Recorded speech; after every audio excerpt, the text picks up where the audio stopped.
6:44. Lapit na guys. Hihintay na lang tayo. Later, mag-chat na sa group yung facilitator. Hello mga darlings! Welcome back to my channel. So for today's video, I'm gonna have a technical check for 5-1 talk. So I'm gonna show you some tips kung paano siya gawin or yung process niya. So later, I'll be back. So ayan, prepare ko na yung background ko.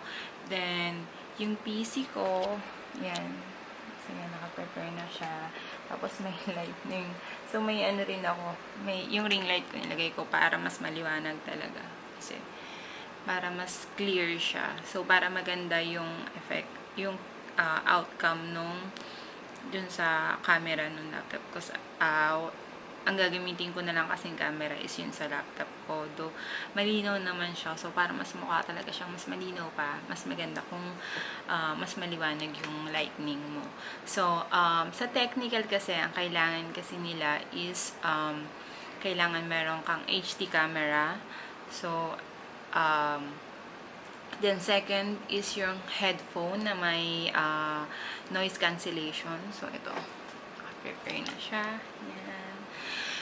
So, and then the third is yung background mo, kailangan plain white siya. So, kung wala kang plain na tela, pwedeng cartolina na white. So, basta plain siya. So, para yung background, para yung working environment mo, maganda siya sa on-cam, lalo na yun kapag mag-start ka na magturo.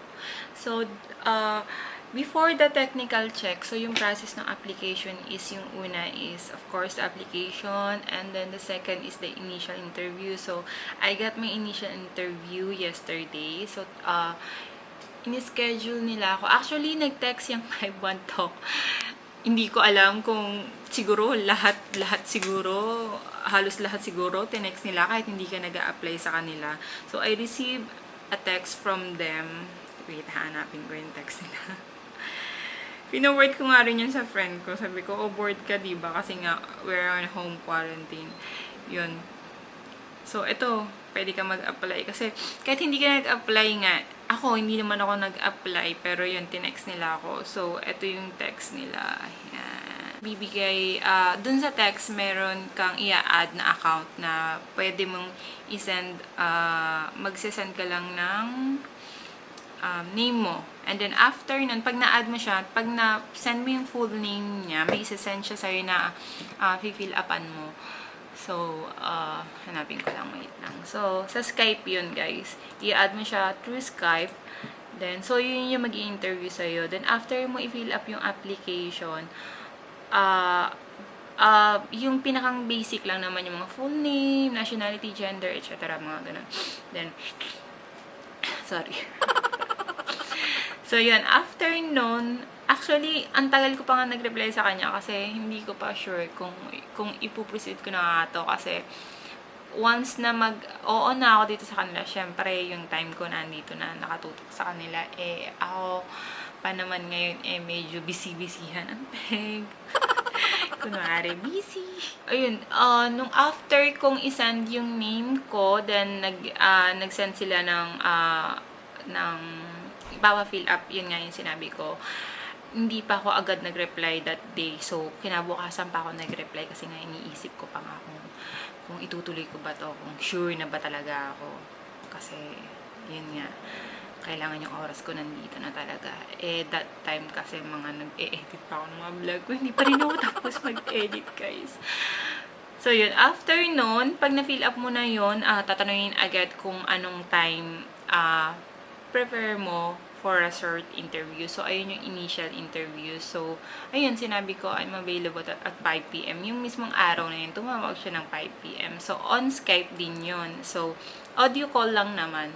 Naalala ko before, kasi second time ko na tong nag-apply. Naalala ko before, nung nag-initial interview ng kinol nila ako. Ang sinagot ko, kasi sila yung tatawag eh. Siyempre, meron doon yung call, yung audio call lang or video. Actually, sinagot ko siya ng video.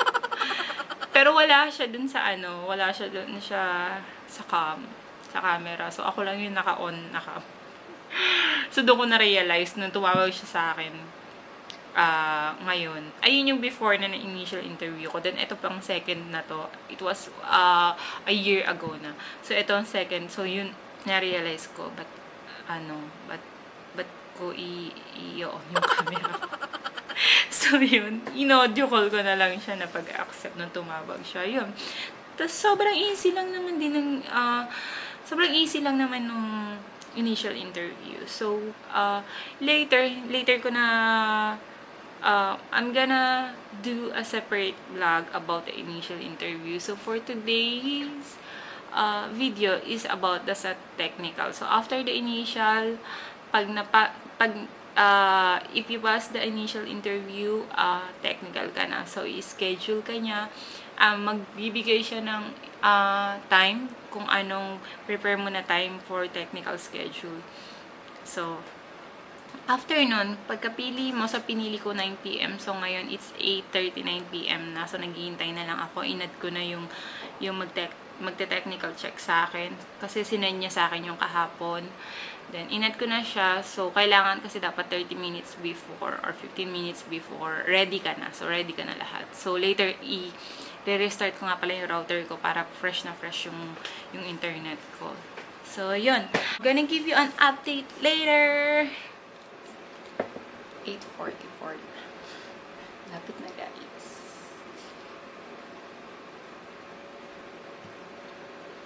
Naghihintay na lang tayo. Later, mag-chat na sa group yung facilitator. So, dalawa kami. Hindi ko lang sure kung ilan kami ngayong i-technical check. Pero, nag-join dun sa group, dalawa na kami. So, wait na lang natin. Tatry ko lang itong headphone kung baka mamaya ayaw gumana. Ito yung camera na try ko na naman kanina. Ay mag-focus. Ayan guys, nag-start na kami. Nag-chat na si Miss Shannon. It's 8:55 p.m. pa lang. Maaga. Ayan guys, nagpapa-speed test na sila.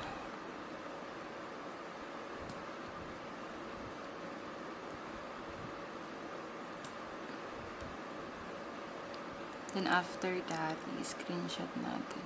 And guys, after i-test yung mga yung sa mga speed test and etc. yan, i-test na yung webcam, headset, tsaka yung teaching space. So, yay! So, ayan, nag-chat siya na congrats. Then, yun, schedule ko tomorrow is March 30, 7 p.m. Ayun guys, hindi ko na nakalimutan ko nang i-record yung technical check. So, yun, nag-ask lang naman siya about if I have headphone with noise cancellation and then yung background, kung wall ba to. So, yun, okay naman daw that I have improvised, eto, yung ganito yung tela. Pero, mas okay siya kung yung nasa wall ka talaga para mas flat siya. So, yun, I'm gonna try. Ito kasi, trinay ko lang talaga kasi medyo dito sa area na to malapit. Actually, TV namin itong nandito sa likod. So, yun, kasi malapit kasi siya sa mga saksakan. Yun, ang dami ko siyang sinasaksak. So, yun, they gave me the schedule for the third step. So, ayun, yung third step is, ayun na yung orientation. So, una is application, then initial interview, then, ang pa-fourth pala yan. Then, third is the technical check, and then the fourth is, the orientation. So, orientation tomorrow, schedule ko is 7 p.m. So, Ayun, sinend na rin niya sa akin yung details. Then, I'm gonna add the facilitator for the orientation again tomorrow, 7 p.m. So, yun, dun na ako magre-ready ng mga, yun, sinabi niya rin na mag-ready rin ako ng mga stuffed toy. So,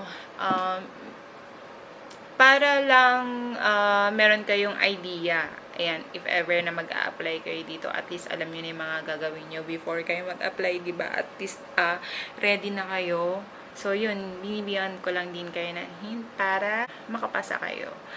And good luck sa atin lahat. Thank you for watching.